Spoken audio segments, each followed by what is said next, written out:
মুসলমানরা সবকিছু সহ্য করতে পারে, আমার রাসূলকে অপমান করে কথা বলবে, আমার রাসূলকে ব্যঙ্গ করে কথা বলবে, কোন মুসলমানরা সেটা সহ্য করতে পারে না। আজকে ওই সব দুর্নীতিবাদী হিন্দুদেরকে বলছে আমার রাসূলকে অপমান করে আসমানের নিচে জমিনের উপরে কুলাঙ্গারা বেঁচে থাকতে পারে না।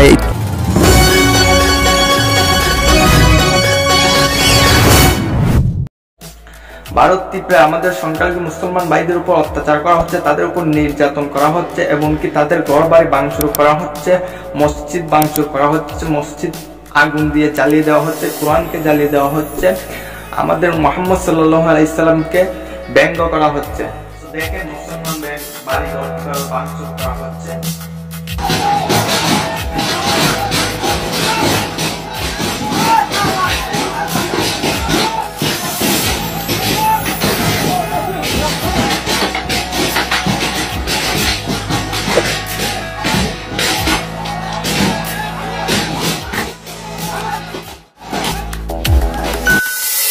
আপনারা দেখতে পাচ্ছেন যে এখানে আইন শৃঙ্খলা বাহিনী থাকা সত্ত্বেও তারা ঘরদুয়ার ভাঙচুর করতেছে, মুসলিম ভাইদের ঘরদুয়ার ভেঙে দিচ্ছে।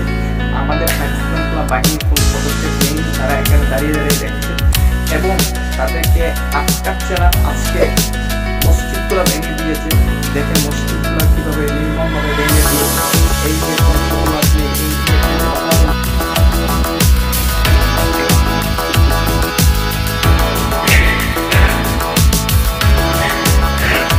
কিভাবে সংখ্যালঘুর উপর নির্যাতন হয়েছে।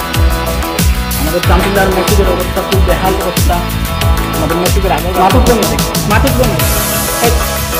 সবাই শেয়ার দিবে এখন মসজিদের কোরআন কারীমকে পুড়িয়ে দেওয়া হচ্ছে, জ্বালিয়ে দেওয়া হচ্ছে।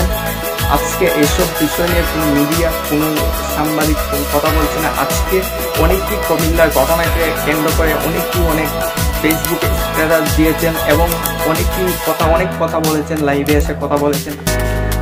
আজকে ভারতের মোদী সরকার আজকে 4 দিন হয়ে গেছে, কোনো প্রকারের ব্যবস্থা নেয়নি। আজকে ওইসব দুর্নীতিবাদী হিন্দুদেরকে আমরা নিন্দা।